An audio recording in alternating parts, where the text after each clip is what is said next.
جی منع کی طرح جی منع ہے جی.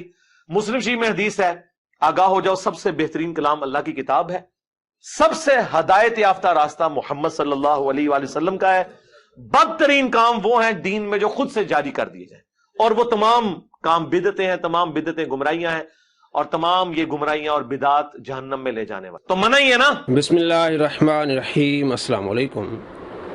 شیطان جب کسی پر حاوی ہو جائے تو اس طرح وہ شخص قرآن پاک پڑھ کے نبی علیہ السلام کا فرمان پڑھ کے خود گمراہ ہوتا ہے، دوسروں کو گمراہ کرتا ہے. کہتے ہیں میلاد منع ہے نا، اور یہ بدعت ہے، اور بدعت جہنم میں لے جانے والا کام ہے، یہ بدعت ہی ہے. لا حول ولا قوت الا باللہ. میلاد کیا ہے؟ نبی صلی اللہ تعالیٰ علیہ وآلہ وسلم کی فضائل بیان کرنا قرآن سے، نبی علیہ السلام کے فرمان سے. ایک مسلمان مسجد میں کھڑے ہو کے تلاوت کرتا ہے، دوسرا مسلمان نعت رسول پاک صلی اللہ تعالیٰ علیہ وآلہ وسلم پڑھتا ہے، تیسرا مسلمان کھڑے ہو کے نبی صلی اللہ تعالیٰ علیہ وآلہ وسلم کے فضائل بیان کرتا ہے. کہ یہ بدعت ہے، یہ جہنم میں لے جانے والے کام ہیں. قرآن پڑھنا بدعت ہے، نبی علیہ السلام کی نعت پڑھنا بدعت ہے، قرآن و حدیث سے نبی علیہ السلام کے اوصاف بیان کرنا، نبی صلی اللہ تعالیٰ علیہ وآلہ وسلم کا ذکر خیر کرنا، یہ بدعت ہے. ایسے کام کرنے والے جہنم میں جائیں گے، یا وہ لوگ جہنم کا ایندھن بنیں گے جو ایسے کاموں کے مخالف ہیں. نبی صلی اللہ تعالیٰ علیہ وآلہ وسلم کا فرمان ہے، مسلم میں حدیث ہے 2699. آپ صلی اللہ تعالیٰ علیہ وآلہ وسلم فرماتے ہیں وَمَجْتَمَ قَوْمٌ فِي بَيْتٍ مِّن بُيُوتِ اللَّهِ.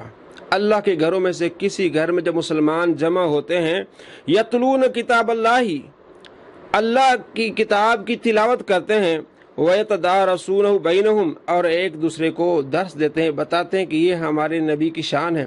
إِنَّا أَعْطَيْنَاكَ الْكَوْثَرَ فَصَلِّ لِرَبِّكَ وَانْحَرْ إِنَّ شَانِئَكَ هُوَ الْأَبْتَرُ، یہ پڑھ کے سناتے ہیں. وَمَا أَرْسَلْنَاكَ إِلَّا رَحْمَةً لِّلْعَالَمِينَ پڑھ کے سناتے ہیں. وَأَمَّا بِنِعْمَةِ رَبِّكَ فَحَدِّثْ، یہ پڑھ کے سناتے ہیں. قُلْ بِفَضْلِ اللَّهِ وَبِرَحْمَتِهِ فَبِذَلِكَ فَلْيَفْرَحُوا، یہ پڑھ کے سناتے ہیں. تو پھر کیا ہوتا ہے؟ قرآن پڑھتے ہیں، سناتے کیا ہوتا ہے؟ إِلَّا نَزَلَتْ عَلَيْهِمُ السَّكِينَةُ، ان پر سکینہ نازل ہوتا ہے. وَغَشِيَتْهُمُ الرَّحْمَةُ، انہیں رحمت ڈھانپ لیتی ہے. وَحَفَّتْهُمُ الْمَلَائِكَةُ، اور فرشتے انہیں اپنے پروں میں گھیر لیتے ہیں. وَذَكَرَهُمُ اللَّهُ فِي مَنْ عِندَهُ، پھر اللہ تبارک و تعالیٰ کے پاس جو مقرب فرشتے ہیں، اللہ ان کا ذکر کرتا ہے ان فرشتوں کے سامنے. وَمَنْ بَطَّ بِعَمَلُهُ لَمْ يُسْرِ بِهِ نَسَبُهُ، جس کے عمل نے اسے پیچھے کر دیا، اس کا نسب اسے آگے نہیں لے جا سکتا. تو آپ صلی اللہ تعالیٰ علیہ وآلہ وسلم تو ایسے لوگوں کے فضائل بیان کر رہے ہیں، فضیلت ایسے لوگوں کی جو مسجد میں کھڑے ہو کے قرآن پاک کی تلاوت کرتے ہیں، دوسروں کو سکھاتے ہیں، انہیں رحمت ڈھانپ لیتی ہے، فرشتے آتے ہیں انہیں گھیر لیتے ہیں. آپ صلی اللہ تعالیٰ علیہ وآلہ وسلم خوش ہوتے فرماتے ہیں اللہ ان کا ذکر کر رہا ہوتا ہے. تو یہ بدعت ہے، یہ جہنم میں لے جانے والے کام ہے. کتنی نہیں ہے، یہ تو سب کرتے ہیں نا، ہم ان چیزوں سے منع تھوڑی کرتے ہیں. اچھا یہ بھی ہم آپ کو دکھاتے ہیں، آپ منع کرتے ہیں، آپ ڈرامے کرتے ہیں، آپ جھوٹ بولتے ہیں. ذرا دیکھیں کس طرح یہ منع کر رہا ہے اور کس طرح لوگوں کو دھوکہ دے رہا ہے. اور ہمیں بتاؤ کہ مولا علی علیہ السلام جب 5 سال تک کوفے میں رہے، جو تینوں خلفاء کے ساتھ رہے، کوئی حدیث چھپی ہوئی تھی تو ان کو تو پتہ چل گئی ہوگی. تو کوفے کی جامع مسجد میں ہر سال جو محفل میلاد ہوتی تھی، اس میں نعت کون پڑھتا تھا، اس میں تلاوت کون کرتا تھا، اور جلوس کی قیادت کون کرتا تھا، اور عمار بن یاسر کی کس سبیل کے اوپر ڈیوٹی ہوتی تھی، اور حضرت حسن و حسین جو ہیں وہ کون سا لنگر اس وقت تقسیم کرتے تھے. جب ہم یہ باتیں کرتے ہیں تو کہتے ہیں ایک نہیں گلا کر رہے ہیں. آپ نے دیکھ لیا کوفے کی جامع مسجد میں ہر سال کون سا میلاد ہوتا تھا، حضرت علی رضی اللہ تعالیٰ عنہ کے سامنے نعت کون پڑھتا تھا، تلاوت کون کرتا تھا.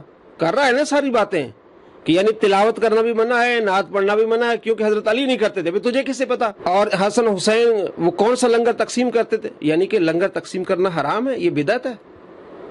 آپ صلی اللہ تعالیٰ علیہ وآلہ وسلم سے حضرت عبداللہ بن مسعود نے پوچھا رضی اللہ عنہ، یا رسول اللہ اسلام میں بہترین عمل کیا ہے؟ تو آپ علیہ السلام نے فرمایا وقت پر نماز پڑھنا اور کھانا کھلانا. تو لنگر تقسیم کرنا یہ بدعت ہے. نبی صلی اللہ تعالیٰ علیہ وآلہ وسلم نے تقسیم نہیں کیا، حضرت علی نے تقسیم نہیں کیا. قرآن پاک پڑھنا بدعت ہے.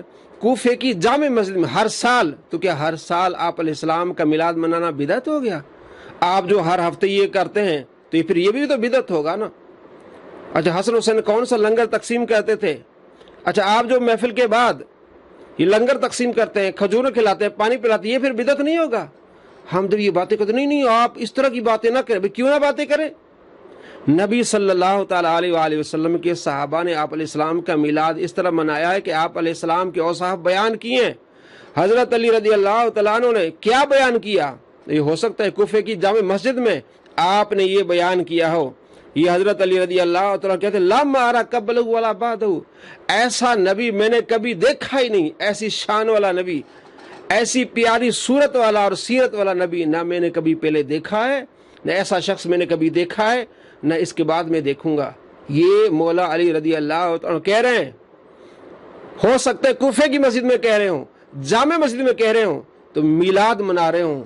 دیکھیں یہ شمائل ترمذی ہے، اس کے ابا جی نے اس کو سند حسن کہا ہے کہ علی بن ابی طالب رضی اللہ تعالیٰ عنہ سے روایت ہے کہ نبی صلی اللہ تعالیٰ علیہ وآلہ وسلم نہ تو بہت لمبے تھے اور نہ چھوٹے قد والے تھے.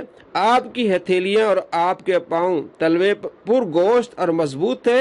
آپ کا سر مبارک بڑا مضبوط اور ہڈیوں کے جوڑ چوڑے تھے. سینے اور ناف کے درمیان بالوں کی لمبی باریک لکیر تھی. جب آپ صلی اللہ تعالیٰ علیہ وآلہ وسلم چلتے تو آگے کی طرف جھکے ہوئے چلتے، گویا آپ صلی اللہ تعالیٰ علیہ وآلہ وسلم ڈھلان سے نیچے اتر رہے ہیں. میں نے آپ سے پہلے اور آپ کے بعد آپ جیسا کوئی نہیں دیکھا. میں نے آپ سے پہلے اور آپ کے بعد آپ جیسا کوئی نہیں دیکھا. یہ کون کہہ رہے ہیں؟ حضرت علی رضی اللہ تعالیٰ عنہ کہہ رہے ہیں. یہ شان کون بیان کر رہا ہے؟ کوفے کی مسجد میں کون بیان کر رہا ہے؟ دھوکہ دیتے ہو، کہتے ہیں جی ہم کب منع کرتے ہیں ان کو؟ کس چیز کی آپ کو تکلیف ہے؟ کیوں یہ بدعت ہے؟ یہ حدیثیں پڑھ کے میلاد پر لگاتے ہو، خوارج والا امر کرتے ہو، شرارتیں کرتے ہو کہ نہیں جی ہم تو اس کو منع تھوڑی کرتے ہیں. تو کس چیز کو منع کرتے ہو؟ کسی مسلمان نے جھنڈا لگا لیا تو اس کو منع کرتے ہو؟ کیا اس نے دین بنا لیا ہے؟ جھنڈا لگانا یہ نبی صلی اللہ تعالیٰ علیہ وآلہ وسلم کے صحابہ نے لگایا آپ علیہ السلام کی آمد کی خوشی پر. تو یہ خوشی کی علامت ہے. یہ کوئی دین کس نے کہا جناب یہ جھنڈا لگانا فرض ہے، واجب ہے، نہیں لگائے گا تو گستاخ ہو جائے گا؟ ہم نے تو کوئی فتویٰ نہیں دیا گستاخی کا. اپنے آپ کو گستاخ سمجھتے ہو تو یہ پھر سمجھتے رہو، کیونکہ چور جو اپنے آپ کو چوری سمجھے گا نا، جو اس نے چوری کی ہے. بھائی تم جب اس طرح کی باتیں کرو گے کہ نبی صلی اللہ تعالیٰ علیہ وآلہ وسلم کا میلاد منانا یہ بدعت ہے، جہنم میں لے جانے والا کام ہے، تو پھر جب عوام آپ کو دیکھے گی سنے گی تو عوام نے کہنا کہ یہ گستاخ ہیں. اور تم نے خود سمجھنا بھی ہے کہ ہم گستاخ ہیں. بار بار اپنی ویڈیوز میں کہتے ہیں ہمیں گستاخی کا لیبل لگاتے. ہم نے تو کوئی فتویٰ نہیں دیا. نبی صلی اللہ تعالیٰ علیہ وآلہ وسلم کی شان میں صحابہ باہر نہیں نکلے. حضرت عمر رضی اللہ تعالیٰ جب اسلام لائے تو سارے جلوس کی شکل میں باہر نہیں نکلے. تو بھائی جلوس کی بھی ابتدا ہے، جلوس نیا کام نہیں ہے، یہ بھی شان کے لیے ہوتا ہے. آپ بتائیے بدعت کیسے ہو گیا؟ پہلے نہیں تھا. اب صحابہ کرام علیہ رضوان جلوس کی شکل میں نکلے ہیں، آپ علیہ السلام کی آمد کے لیے نکلے ہیں، حضرت عمر کے اسلام لانے کے بعد نکلے ہیں. تو یہ نیا کام کیسے ہو گیا؟ یہ تو شان والا کام ہے. تو نہ اس کو ہم دین سمجھتے ہیں، نہ اس کو ہم فرض سمجھتے ہیں، نہ اس کو ہم واجب سمجھتے ہیں. دین میں کیسے ہم نے داخل کر دیا اس کو؟ بھائی جاتا ہے ٹھیک ہے، نہیں جاتا نہ جائے. لاکھوں کروڑوں مسلمان نہیں جاتے. اب ہماری آبادی اگر 5000 کی تو اس میں 200 بچے جاتے ہیں، 300 جاتے ہیں. تو ہم سب کو تو نہیں کہتے گستاخ ہیں. بعض اوقات ہم بھی نہیں جاتے اپنی مصروفیات کی وجہ سے، پیچھے محفل ہو رہی ہوتی ہے. تو ہم نہیں کہتے کسی کو گستاخ. آپ خود اپنے آپ کو گستاخ بنا کے بیٹھے ہو اور بن جاتے ہو. پھر نبی صلی اللہ تعالیٰ علیہ وآلہ وسلم کے فرمان کے مخالف جاتے ہو اور اس طرح روافظ والا عمل کرتے ہو. پھر جناب منع کدھر ہے؟ ہم آپ کو دکھاتے منع اس طرح ہے. پھر آپ عید کے دن اذان کیوں نہیں دیتے؟ چلو وہ بھی آپ کو بتاتے ہیں. آپ کہتے تھے منع کہاں ہے؟ نہیں منع تو نہیں. عید کی اذان کوئی منع نہیں، صرف حدیثوں میں یہ آئے کہ دیتے نہیں تھے، منع تو کہیں نہیں کی. بڑی بھونگیاں مارتا ہے جناب. آگے عید تو سال میں ایک مرتبہ آتی ہے، بس 2 عیدیں آتی ہیں، اس میں تو مسلمانوں کو بلانا چاہیے، اس میں اذان دینی چاہیے. بس حدیث میں ہے کہ اذان نہیں ہوتی تھی. پڑھ لیا کر حدیث. مسلم شریف میں حدیث ہے 2049 لا اذان یوم الفطر. اذان یوم الفطر کے دن نہیں ہے. لائے جب لا آ جاتا تو یہ نہیں کا منع ہوتا ہے، منع ہوتی ہے. تو لا منع کا صیغہ ہے کہ عید والے دن اذان نہیں ہے، یعنی منع ہے، یہ لکھا ہوا ہے منع، آپ پڑھ لیا کرو۔ اور جب اس کو رگڑا دیا وہابی عالم عمر صدیق نے، تو اب دیکھیں یہ کیسا گرم ہوا اور کس طرح کی باتیں کی، وہ بھی آپ سن لیں۔ اگر کوئی بندہ اپنی سوچ پر قرآن کی آیات جمع کر دے گا تو وہ اسلام سے کفر بن جائے گا۔ مرزا محمد علی جیلوی نے 72 احادیث کو جمع کیا ہے اپنی سوچ کے ساتھ۔ اسلام کی 15ویں یہ صدی ہے، 15 صدیوں میں کسی بھی عالم نے، امام نے، محدث نے اس مواد کو جمع نہیں کیا جو اس نے کیا۔ آپ ان تمام احادیث کو صحابہ، تابعین، ائمہ محدثین کے فہم سے سمجھ لیں، مرزا صاحب ہر چیز سے فارغ ہو جاتے ہیں۔ کسی محدث نے کیوں نہیں لکھا؟ محدث نے لکھا تو انہوں پتا نہیں سی نا، تو انہوں تے بخاری مسلم دا بھی خالی نہ ہی پتا سی۔ اور دوسرا، کس محدث نے کتاب لکھی ہے نماز محمدی تکبیر تحریمہ سے سلام تک؟ زبیر علی زئی صاحب نے۔ دسو کسی حالت تک کسی محدث نے اس ٹائٹل سے کوئی چیز لکھی ہے؟ کس محدث نے بخاری کی اس حدیث سے کہ نبی علیہ السلام کو زہر آلود بکری جب پیش کی گئی، بخاری مسلم دونوں میں آتا ہے، کچھ صحابہ بھی شہید ہو گئے اسے کھا کے، حضور نے بھی زبان پہ رکھی لیکن پھر اگل دی، مرزانہ طور پر وہ بوٹی بول پڑی۔ اس سے وہ کہتے ہیں کہ جی نبی کو اگر علم غیب ہوتا تو صحابہ قتل نہ ہوتے۔ کس محدث نے اس حدیث سے علم غیب کا رزلٹ نکالا ہے؟ وابیو تمہارے علاوہ؟ تو کہیں گے نہیں جی یار یہ تو کوئی دلیل نہ ہوئی، جو رزلٹ نکل رہا ہے وہ تو ہم بیان کریں گے چاہے کسی نے بیان نہ کیتا۔ تو سرکار جنگ جمل صفین نہروان پہ بھی تو حدیثیں موجود تھیں، اور اسے جو رزلٹ نکل رہے تھے وہ ہم کیوں نہ بیان کریں؟ آئے نا داڑ تھلے ہوں، آئے نا داڑ تھلے تو آیا نا داڑ تھلے۔ جب تجھے کہا عمر صدیق نے کہ واقع کربلا کا حقیقی پس منظر، یہ جو تو نے یہ ریسرچ پیپر لکھا ہے، کس محدث نے لکھا؟ کہتا کیا ہوا؟ رزلٹ تو نکل رہا ہے نا۔ زبیر زئی نے تکبیر تحریمہ سے لے کر سلام تک جو نماز کا طریقہ لکھا ہے، کس محدث نے لکھا ہے؟ تو بتائیں، عمر فاروق نے بیان کیا نماز ابتدا سے آخر تک؟ مولا علی نے کوفے کی جامع مسجد میں یہ کوئی نماز کا طریقہ اس طرح بیان کیا؟ تو پھر آپ کے ابا جی نے بدعت کی ہے، آپ نے بدعت کی ہے، رزلٹ نکل رہا ہے نا جنگ جمل صفین کا، تو ہم بیان کریں گے۔ تو جناب میلاد کا بھی رزلٹ نکل رہا ہے، بلکہ حقیقت ہے کہ اللہ نے میلاد منایا ہے سب سے پہلے تمام انبیاء علیہ السلام کی روحوں کو جمع کر کے۔ سورہ آل عمران آیت نمبر 81، وَإِذْ أَخَذَ اللَّهُ مِيثَاقَ النَّبِيِّينَ لَمَا آتَيْتُكُم مِّن كِتَابٍ وَحِكْمَةٍ۔ اے محبوب یاد کیجیے جب میں نے تمام انبیاء علیہ السلام سے عہد لیا کہ جب میں تمہیں کتاب اور نبوت دوں، ابھی نہیں دی، یعنی ابھی کوئی نبی بھی دنیا میں نہیں آیا، تو لما آتیتکم من کتاب و حکمہ، جب میرا رسول آ جائے، لتؤمنن بی ولتنصرنہ، تم نے اس پر ایمان لانا ہے، ان کی مدد کرنی ہے۔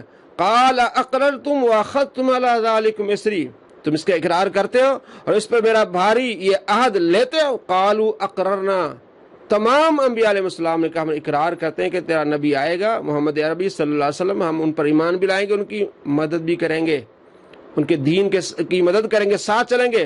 قال فاشهدوا وانا معكم من الشاهدين، اللہ فرماتا ہے گواہ ہو جاؤ، میں بھی گواہوں میں سے شامل ہوں۔ یہ کیا مجلس ہے؟ پہلی مجلس جو اللہ نے اپنے انبیاء علیہ السلام کے سامنے بیان فرمائی محفل میلاد ہے۔ تو محفل میلاد کے مخالف، اللہ کے مخالف، نبی علیہ السلام کے مخالف، نبی علیہ السلام کے فرمان کے مخالف، دین کے مخالف، دین کے دشمن، کیا نبی صلی اللہ تعالیٰ علیہ وآلہ وسلم کے سامنے آپ علیہ السلام کا میلاد نہیں منایا گیا؟ آپ علیہ السلام کا ذکر خیر نہیں ہوا؟ آپ صلی اللہ تعالیٰ علیہ وآلہ وسلم حضرت حسان کو ممبر پر بٹھاتے تھے اور حضرت حسان نعتیں پڑھتے تھے۔ تو یہ حضرت علی جو بیان کر رہے ہیں، لم ارى قبل ولا بعد، میں نے آپ جیسا نہ پہلے دیکھا ہے نہ آپ کے بعد دیکھا ہے ایسا حسین۔ یہ بعد کی بات کر رہے ہیں نا، کوفے میں کہہ رہے ہیں نا، تو یہ کیا ہے؟ ہم اسے میلاد کہتے ہیں۔ ہم اگر ہمارا کوئی بھائی فوت ہو جائے تب بھی ہم محفل میلاد کرتے ہیں، ہمارے ہاں کسی بھائی کی شادی ہو تب بھی ہم محفل میلاد کرتے ہیں، اللہ کسی کو بیٹا عطا فرما تب بھی ہم محفل میلاد کرتے ہیں۔ ہم نے کوئی 12 ربیع الاول کا دن مخصوص نہیں کیا کہ اسی دن محفل میلاد ہوگی اور کسی دن نہیں ہوگی، ہم تو سارا سال کرتے رہتے ہیں، نبی علیہ السلام کے فرمان سناتے رہتے ہیں۔ تمہیں تکلیف ہے، بہت تکلیف ہے، ہوتی رہے گی، کیونکہ جو اللہ کے مخالف ہو جائیں، اللہ کے رسول کے مخالف ہو جائیں، اللہ کے نبی کی شان کے مخالف ہو جائیں، انہیں دنیا میں بھی تکلیف ہوتی ہے اور آخرت میں بھی۔